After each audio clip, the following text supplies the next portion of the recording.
दान देने से मना किया करती थी। एक दिन राजा शिकार खेलने वन को गए हुए थे तो रानी महल में अकेली थी। उसी समय बृहस्पति देव साधु के वेश में राजा के महल में भिक्षा के लिए गए और भिक्षा मांगी। रानी ने भिक्षा देने से इनकार कर दिया और कहा, हे साधु महाराज, मैं तो दान पुण्यों से तंग आ गई हूँ। मेरा पति सारा धन लुटाता रहता है।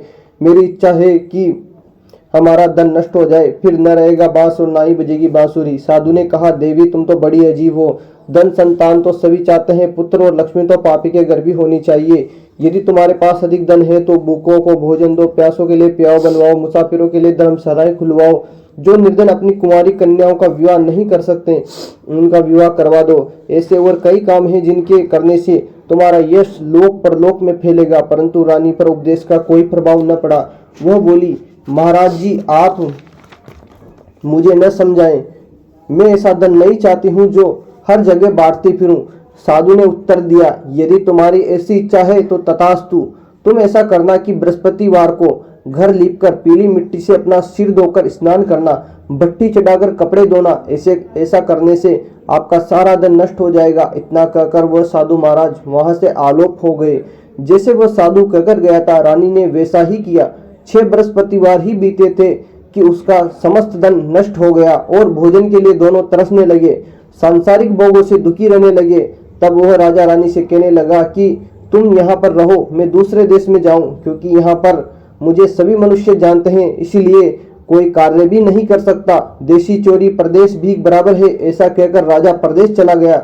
वहां जंगल को जाता, लकड़ी काट कर लाता और शहर में बेचता। इस तरह से जीवन व्यतीत करने लगा। एक दिन दुखी होकर जंगल में एक पेड़ के नीचे निश्चित रूप से आसन जमाकर बैठ गया। वह अपनी दशा को याद करके व्याकुल होने लगा। बृहस्पतिवार का दिन था। एकाएक उसने देखा कि निर्जन वन में एक साधु प्रकट हुआ है। वह साधु वेश में स्वयं बृहस्पति देवता थे। लकड़हारे के सामने आकर बोले, हे लकड़हारे, इस सुनसान जंगल में तू चिंता मगन क्यों बैठा है? लकड़हारे ने दोनों हाथ जोड़कर प्रणाम किया और उत्तर दिया, महात्मा जी, आप सब कुछ जानते हैं, मैं क्या ही कहूँ। ये कहकर रोने लगा और साधु को आत्मकथा सुनाई। महात्मा जी ने कहा, तुम्हारी स्त्री ने बृहस्पतिवार के दिन वीर भगवान का निरादर किया है, जिसके कारण रुष्ट होकर तुम्हारी यह दशा कर दी गई। अब तुम चिंता को दूर करके मेरे कहने पर चलो तो तुम्हारे सब कष्ट दूर हो जाएंगे और भगवान पहले से भी अधिक संपत्ति देंगे। तुम बृहस्पति के दिन पाठ किया करो। 2 पैसे के चने मुनक्के मंगवाकर उसका प्रसाद बनाओ। शुद्ध जल से लोटे में शक्कर मिलाकर अमृत तैयार करो। कथा के पश्चात अपने सारे परिवार और सुनने वाले प्रेमियों में अमृत व प्रसाद बांटकर आप भी ग्रहण किया करो। ऐसा करने से भगवान तुम्हारी सब मनोकामनाएं पूर्ण करेंगे। साधु के ऐसे वचन सुनकर लकड़हारा बोला, हे प्रभु, मुझे लकड़ी बेचकर इतना पैसा नहीं मिलता जिससे कि भोजन करने के उपरांत कुछ बचा सकूं। मैंने रात्रि में अपनी स्त्री को व्याकुल देखा है। मेरे पास कुछ भी नहीं है जिसकी उसकी खबर मंगा सकूं। साधु ने कहा, हे लकड़हारे, तुम किसी बात की चिंता मत करो। बृहस्पति के दिन तुम रोजाना की तरह लकड़ियां लेकर शहर को जाओ। तुमको रोज से दुगना धन प्राप्त होगा, जिससे तुम भली भांति भोजन कर लोगे तथा बृहस्पति देव की पूजा का सामान भी आ जाएगा। इतना कहकर साधु अंतर ध्यान हो गए। धीरे धीरे समय व्यतीत होने लगा, पर फिर वही बृहस्पतिवार का दिन आया। लकड़हारा जंगल से लकड़ी काटकर किसी भी शहर में बेचने गया। उसे उस दिन और दिन से अधिक पैसा मिला। राजा ने चना गुड़ आदि लाकर गुरुवार का व्रत किया। उस दिन से उसके सभी कलेश दूर हुए। परंतु जब दोबारा गुरुवार का दिन आया तो बृहस्पतिवार का व्रत करना भूल गया। इस कारण बृहस्पति भगवान नाराज हो गए। उसी दिन से उस नगर के राजा ने विशाल यज्ञ का आयोजन किया तथा शहर में यह घोषणा करवा दी कि कोई भी मनुष्य अपने घर में भोजन न बनवाए, न आग जलवाए। समस्त जनता मेरे यहाँ भोजन करने आवे। इस आज्ञा को जो न मानेगा उसके लिए फांसी की सजा दी जाएगी। इस तरह की घोषणा संपूर्ण नगर में करवा दी गई। राजा की आज्ञा अनुसार शहर के सभी लोग भोजन करने गए, लेकिन लकड़हारा कुछ देर से पहुंचा, इसलिए राजा उसको अपने साथ घर ले गया और ले जाकर भोजन करवा रहे थे तो रानी की दृष्टि उस कुटी पर पड़ी जिस पर उसका हार लटका हुआ था। वह वहां पर दिखाई न दिया।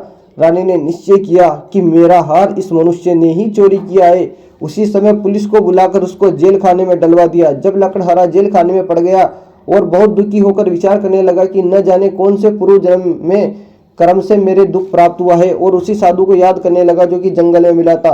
उसी समय तत्काल बृहस्पति देव साधु के रूप में प्रकट हो उसकी दशा को देखकर कहने लगे, अरे मूर्ख, तूने बृहस्पति देव की कथा नहीं करी, इस कारण तुझे दुख प्राप्त हुआ है। अब चिंता मत कर, बृहस्पतिवार के दिन जेल खाने के दरवाजे पर 4 पैसे पड़े मिलेंगे, उनसे तू बृहस्पति देव की पूजा करना, तेरे सब कष्ट दूर हो जाएंगे। बृहस्पति के रोज उसे 4 पैसे मिले।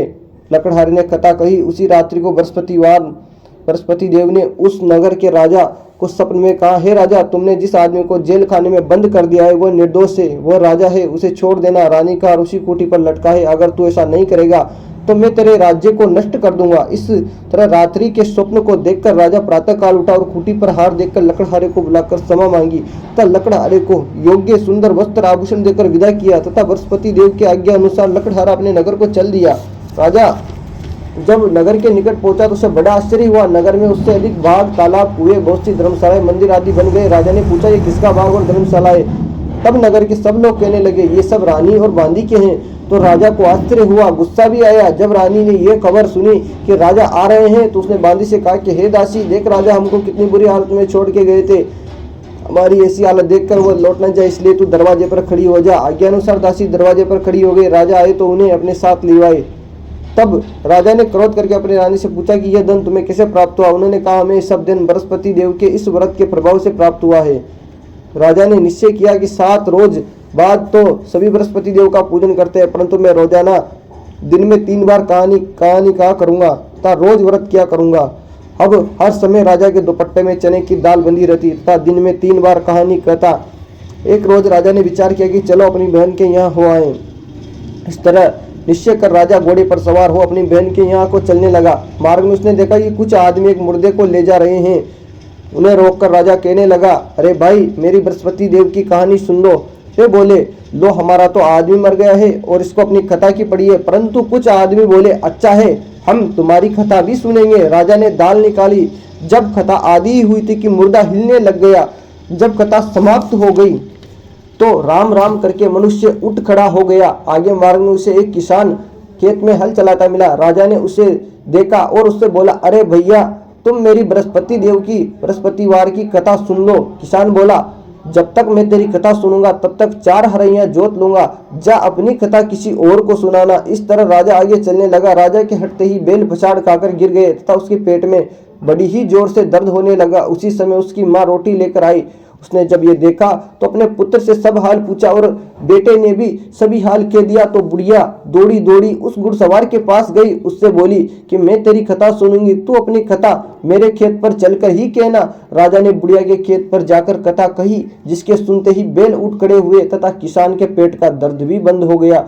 राजा अपने बहन के घर पहुंचा। बहन ने भैया की खूब मेहमानी की। दूसरे रोज प्रातः काल राजा जगा तो वो देखने लगा कि सब लोग भोजन कर रहे हैं। राजा ने अपनी बहन से कहा कि ऐसा कोई मनुष्य है जिसने भोजन नहीं किया हो, मेरी बृहस्पतिवार की कथा सुन ले। का बहन बोली, हे भैया, यह देश ऐसा है कि पहले यहाँ लोग भोजन करते हैं, बाद में अन्य कोई दूजा कार्य करते हैं। अगर कोई पड़ोस में हो तो मैं देख आऊं। वह ऐसा कहकर देखने चली गई, परंतु उसे ऐसा कोई व्यक्ति नहीं मिला जिसने भोजन न किया हो। अतः वह एक कुमार के घर गई जिसका लड़का बीमार था। उसे मालूम हुआ कि वहाँ 3 रोज से किसी ने भोजन नहीं किया है। रानी ने अपने भैया की कथा सुनने के लिए कुमार से कहा। वह तैयार हो गया। राजा ने जाकर बृहस्पतिवार की कथा कही, जिसको सुनकर उसका लड़का ठीक हो गया। अब तो राजा की प्रशंसा होने लगी। एक रोज राजा ने अपनी बहन से कहा कि हे बहन, हम अपने घर को जाएंगे, तुम भी तैयार हो जाओ। राजा की बहन ने अपनी सास से कहा। सास ने कहा, हाँ चली जाओ, परंतु अपने लड़कों को मत ले जाना, क्योंकि तेरे भैया के कोई औलाद नहीं है। बहन ने अपने भैया से कहा, भैया मैं तो चलूंगी, कोई बालक नहीं जाएगा। राजा बोला, जब कोई बालक ही नहीं चलेगा तब तुम क्या करोगी? बड़े दुखी मन से राजा अपने नगर को लौट आया। राजा ने अपनी रानी से कहा, हम निर्वंशी राजा हैं, हमारा मुंह देखने का धर्म तक नहीं है, कुछ भोजन आदि नहीं किया। रानी बोली, हे प्रभु, जब बृहस्पति देव ने हमें सब कुछ दिया है, हमें औलाद भी अवश्य वही देंगे। उसी रात्रि को बृहस्पति देव ने राजा से स्वप्न में कहा, राजा उठ, सभी सोच त्याग दे, रानी गर्भ से है। राजा की यह बात सुनकर बड़ी खुशी हुई। 9वें महीने में उसके गर्भ से एक सुंदर पुत्र पैदा हुआ। तब राजा बोला, हे रानी, स्त्री बिना भोजन के रह सकती है, बिना कहे नहीं रह सकती। जब मेरी बहन आवे तब तुम उससे कुछ मत कहना। रानी ने सुनकर हाँ भर दी। जब राजा की बहन ने यह शुभ समाचार सुना तो वो बहुत खुशी हुई तथा बधाई लेकर अपने भैया के यहाँ आई। तभी रानी ने कहा, घोड़ा चढ़कर तो नहीं आई, गधा चढ़ी आई। राजा की बहन बोली, भाभी मैं इस प्रकार न करती तो तुम्हें औलाद कैसे मिलती। बृहस्पति देव ऐसे ही हैं जैसे जिसके मन में कामनाएं सभी को पूर्ण करते हैं। जो सद्भावना पूर्वक बृहस्पतिवार का व्रत करते हैं एवं कथा पढ़ते हैं अथवा सुनाते हैं, दूसरों को सुनाते हैं, बृहस्पति देव उसकी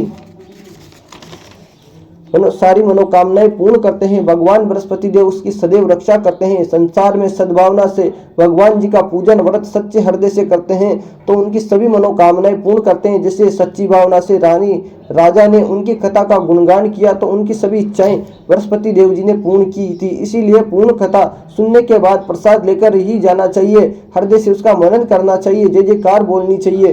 बोलो बृहस्पति देव भगवान की जय, बोलो लक्ष्मी मैया की जय, बोलो विष्णु भगवान की जय।